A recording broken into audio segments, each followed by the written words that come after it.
गरुडगमन तव चरणकमलमिह मनसि लसतु मम नित्यम् गरुडगमन तव चरणकमलमिह मनसि लसतु मम नित्यम् मनसि लसतु मम नित्यम् मम तापमपा गुरुदेव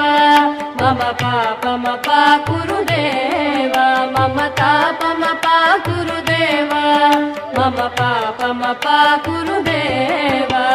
जलजनयन विधिन मुचिहरण मुख विबुध विनुत पद पद्मा जलजनयन विधिन मुचिहरण मुख विबुध विनुत पद पद्मा विबुध विनुत पद पद्मा मम तापमपा गुरुदेव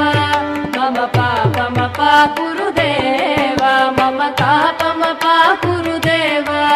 मम पापमपा गुरुदेव।